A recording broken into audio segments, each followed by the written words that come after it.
¿Cómo estás? Mi nombre es Ana Barreto Balinotti, soy historiadora y vengo hoy para poder analizar, para poder aportar una perspectiva más acerca de que si el pasado es o no una herramienta importante en el análisis político cuando tratamos de entender la participación pública de las mujeres en cargos electivos. Esta es mi clase política por Latitud 25. Ya sabes, si te sirve, compartí.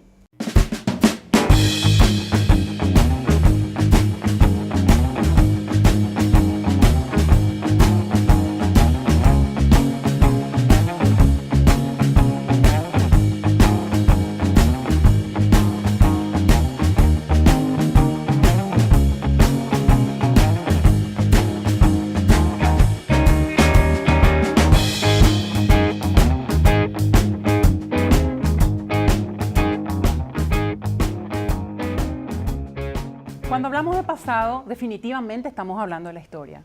Entonces, la pregunta ¿es la historia la herramienta necesaria y válida para poder analizar políticamente la participación de las mujeres en cargos electivos? Para poder hablar de esto y usando el pasado como una estructura, como un eje, a mí me gustaría poder citar a tres paraguayas en tres momentos diferentes.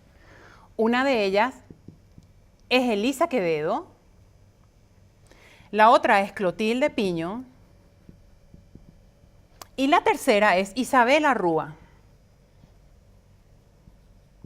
Elisa Quevedo era esposa de un dirigente liberal cuando en 1901 se expresó públicamente acerca de una disconformidad que tenía que ver con una corrupción dentro del Congreso.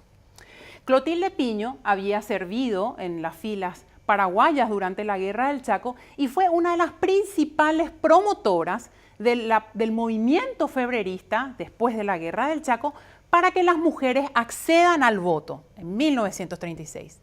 Y cuando hablamos de Isabel Arrúa Vallejo, hablamos efectivamente de la mujer, la primera mujer política, ocupando bancas dentro del Congreso y además, desde el Partido Colorado, involucrándose decisivamente para que las mujeres obtengan los derechos civiles y jurídicos entre 1950 y 1960. Cuando hablamos de ellas tres, aunque son de épocas diferentes, sin embargo, y de partidos diferentes, sin embargo, lo que tienen en común es que todas ellas, ante la ley, eran iguales a varones menores de edad. Ellas nos sirven para explicar el siguiente eje. En primer lugar, la voz inaudible que caracteriza a las mujeres. ¿En qué sentido? En el primero de los términos, esta voz inaudible tiene que ver con los temas con que usualmente hablan las mujeres. Las mujeres hablan acerca de política pura o hablan de cuestiones que tienen que ver con niñez o que tienen que ver con mujeres o que tienen que ver con campos que son más domésticos. La voz inaudible, la característica es que las mujeres han sido silenciadas o han sido dejadas de lado cuando intentaron o trataron de intentar, en el caso de Elisa, hablar sobre una cuestión simple pero absolutamente profunda como la corrupción dentro del Congreso.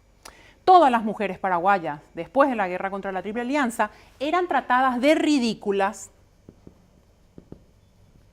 cuando su voz trataba de igualarse a cuestiones que tenían que ver con el campo masculino.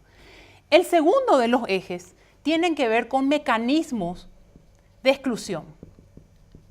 El mecanismo de exclusión se manifiesta también de dos maneras. La primera de las maneras tienen que ver directamente con políticas públicas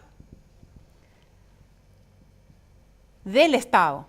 El Estado ha hecho desde los años 30 lo necesario para desestimar que las mujeres salgan del hogar para trabajar. El Estado lo que buscaba fortalecer junto a instituciones religiosas era la presencia de las mujeres como madres y como esposas y no tanto en campos que tenían que ver con el ejercicio de la profesión. Por otro lado, sabemos que los mecanismos de exclusión se dan en sentido de profundas estructuras culturales. El tercer de los campos es directamente el desplazamiento de los círculos del poder.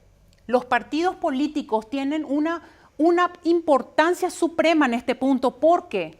Porque en el desplazamiento de poder se vuelven a repetir todos estos factores y se divide el espacio público en trabajos de bases que normalmente hacen las mujeres, desplazándola de los lugares de decisión. El desplazamiento del poder directamente vemos en el financiamiento político. Porque en el financiamiento político se prefieren las candidaturas de los varones. Aunque corto, este análisis histórico nos sirve para poder hablar acerca de los componentes de una estructura. Es sumamente necesario que los partidos políticos ahonden esfuerzos para tratar de superar todas estas cuestiones y transformarlas en algo que beneficie a todas las instituciones democráticas.